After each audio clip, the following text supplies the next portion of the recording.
welcome to Culture on I-24 News.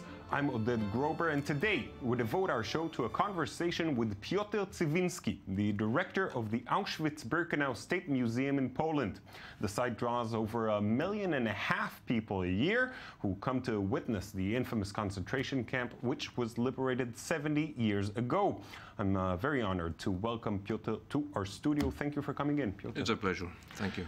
So 1.5 million people a year, that's a pretty incredible number. And I understand that it's actually growing each year. It's a big number, of course, especially when you think that 70% of those visitors are young people coming from all around Europe and all around the world, trying to understand what is still very difficult to be understood. Yeah. And why do you think the number keeps growing? Why more and more people are interested to witness this? You know, in the last 20 years in many countries, the educational programs changes. They adopt more and more issue relative to the Shoah on those countries, and the teachers was in a deep need to show the authenticity of the site to the young people. So I think that at the basis there is a growing up of the educational programs in many countries. And the diversity of the people, how diverse are they? From everywhere in the world, mostly European? Mostly European, Israeli, of course, North American, and from the Far Asia, from South Korea, from Japan, from Australia. There is still a lack of visitors from Africa, from South America for financial reasons. When speaking about young people, it's sometimes very difficult to finance for them those. What about visitors from the Middle East? Maybe not necessarily from Israel. Not too much, really not too much. No, not so many. I think they are maybe 100, 200, maybe by country, by year, so very small numbers. Yep. Yes, unfortunately. This is something that we have to work on. Now, a visitor comes to the museum. What sort of experience do you try to give the visitor? What do you want them to experience when they come? We try to show them the site, and through the site, through this authenticity of the site, we try to explain them the history.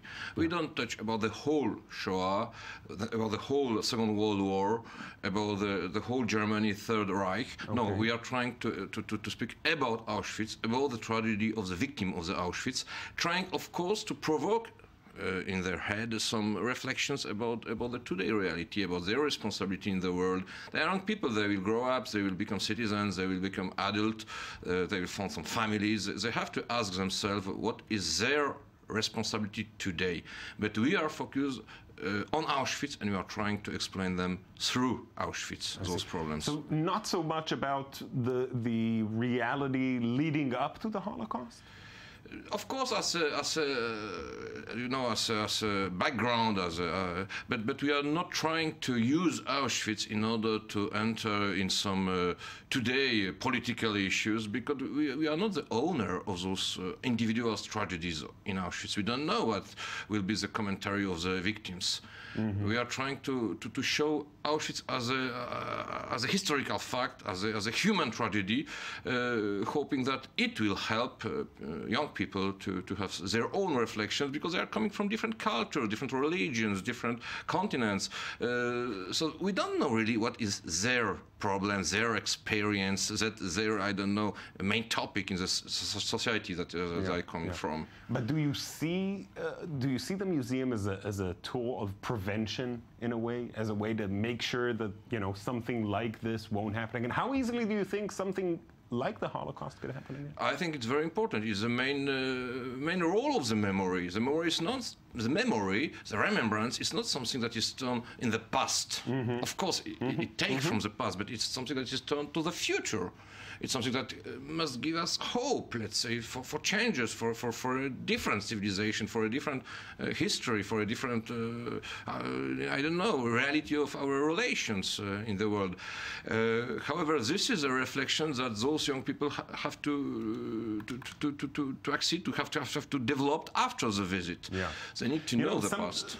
Some of the criticism that's often heard in Israel about the groups of young people that travel to the camps and as part of their school program most of the time, is that it devolves into a sort of vacation for them, that they're unable to really digest this horror at such a young age, and it loses meaning. Do you see that sometimes? And who is able to the full? No, the young people arrive as young people. It's normal. We have to take them as young people. I don't stress about how they arrive, how they react at the beginning. No, the important is to see how they live, how they are at the end of the visit. And I think for the clear majority, it's something very shocking and something very... They go through some change. You can see that on them? Going through. This is the right word. It's not a visit. It's really going through with all the reflection, all the waking up of your imagination on some very difficult topic in the world. Yeah.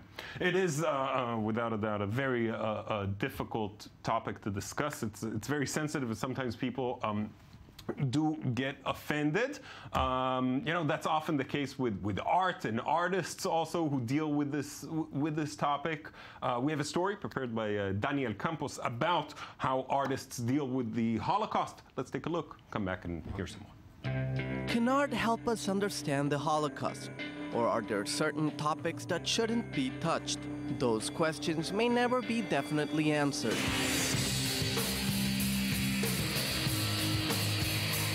In 2006, an installation titled 245 cubic meter by Spanish-born artist Santiago Sierra involved pumping poisonous auto exhaust into a former synagogue near Cologne, Germany.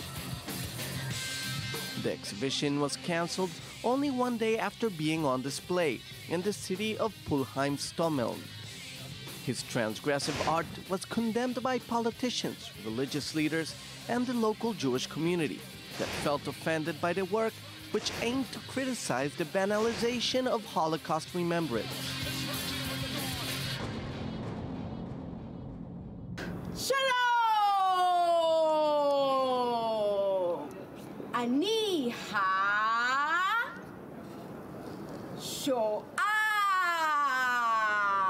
Natalie Cohen-Waxberg, a far-left Israeli actress known for staging politically provocative videos, such as defecating on the Israel flag, caused uproar in 2014 when she performed in front of the memorial for the Warsaw Ghetto fighters at Yad Vashem in Jerusalem. She arrived at Yad Vashem with a camera crew and 2 men appearing to be bodyguards. After security guards expelled her from the museum, Cohen-Waxberg proceeded to launch into a profanity-laced attack that prompted visitors to shout her down.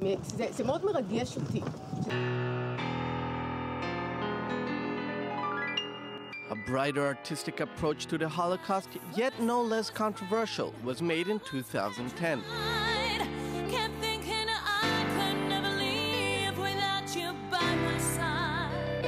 When Australian artist Jane Corman provoked condemnation by filming her father, a Holocaust survivor, performing dance routines to the Gloria Gaynor's 70s disco hit, I Will Survive, at Auschwitz.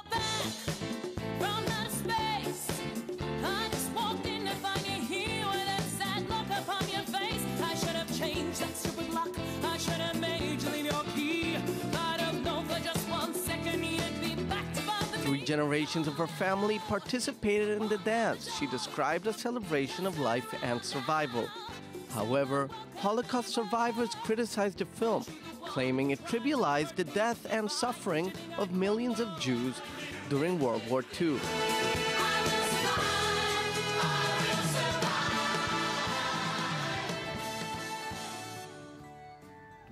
So these are some examples, a little more outrageous, but my question to you is, how do you think, how open-ended should the discussion about the Holocaust be? You know, who's to say what's offensive and what isn't? It's a question of sensibility, of course, but in general, less an artist has to say, more provocative he try to be. We don't allow any of those expression of so-called artists. Not every performer is an artist. Excuse me, the term of artist is a noble term. Not every provocation is an art. We don't allow it on the site of Auschwitz. It's a place of dead. Yeah. Of terrible suffering of people. If they want to develop their sometimes completely crazy ideas, they can do that everywhere in the world, not necessarily on the site of Auschwitz-Birkenau. Yeah. Well, last year we commemorated, this year actually, 70 years to the liberation of Auschwitz, the beginning of the year. What was that event like for you? Oh, it was a very important message, I think, give to the entire world. Nearly 2 billion of people saw, you know, something in the media, in newspapers, in magazines about it. That means that more people wrote or appreciated some images from this commemoration that they never hear anything about the Shoah. So yeah. It was something very important. And we've got 300 survivors who are still with us 70 years after. It was something very, very moving. Yeah. Since you mentioned the survivors, obviously every year there are fewer and fewer of them. What do you think will happen when the last survivor passes on and we're left with just the museum? They are still with us, some of them. However, 10 years ago when I started, I remember maybe half of groups were accompanied by survivors. No, it's arrived from time to time that somebody comes with the young people. So from the point of view of the methodology of the visit, it's something completely different already now. Yeah. And in your view, in your mind, what will the museum be like in 30, 40 years? We have two very important authenticities on the site. The authenticity of the testimonies, thousands and thousands of testimonies, and we have the authenticity of the site. Yeah. The testimonies explain the site, and the site makes those testimonies tangible. So I think between those two authenticities, we can work with the next generations. Right. So preservation is obviously a very important part of the job, preserving the site as it is, which I guess is becoming not so simple with things deteriorating, with people also stealing things, as we've seen in recent years. Yeah. For instance, the sign. What are some of the challenges? You know, 200 hectares, 155 buildings, thousands and thousands of items, archives. It's something very, very difficult. Nothing about those items or buildings were built for a long term. Yeah. So, of course, it's very, very difficult. We built a foundation 5 or 6 years ago in order to finance some very, very important global, let's say, approach to this preservation. We just started some works 2 years ago with incomes from this foundation. And I am relatively optimistic. I think if we arrive to really mobilize all the people of goodwill all around the world, we will be able to keep as long as it will be possible. However, it's like with human health, you know. You want to make them longer and longer, but sometimes it's very difficult. Yeah. You know, you said that you have some optimism in you. Coming into work every day at Auschwitz-Birkenau, personally, I'm sure that's a very difficult experience. It is difficult for everybody who works. You can imagine you make a 3 hours and 4 hours visit. It's crazy. We are coming every day in the snow and in the summer, in the morning or later when you have your birthday or some families, you know, I don't know. On a happy day, on a sad day. Yeah. It is something very special, but we know very well that this job, this occupation, this role, this function help something in the world. It's a little bit like a mission. If not, you become crazy if you do that as a normal work. Yeah. What led you to this place? How did you end up here? Because I know you have a PhD on the history of the Middle Ages, which compared to what you do now seems like a jolly good time. It was a long history, you know. My family was in a real opposition to the communists at the time, and when I became studying history, I wanted to escape from the 20th century as far as possible. I was a refugee in the 9th or 10th centuries, you know. But in the life, sometimes it's like this, that if you want to escape, the life bring you back in the middle. Yes, and it was my history. Some survivors, very important survivors for me from the International Auschwitz Council, asked me to take this position, and I was unable to refuse, not to them, not at the last moment of their life, not after all they did before me, in order to preserve this memory. Piotr, thank you so much for coming in, of course, but mostly for doing this important work and keeping this memory alive. Thank you. Thank you. That's it from us for today. Thank you for watching. We'll be back tomorrow with our usual program. You're welcome to join us. Till then, check out our website, i24news.tv. You can also find us on Facebook and Twitter and write to us. Let us know what you thought about the program. And I will see you all again tomorrow. Bye-bye.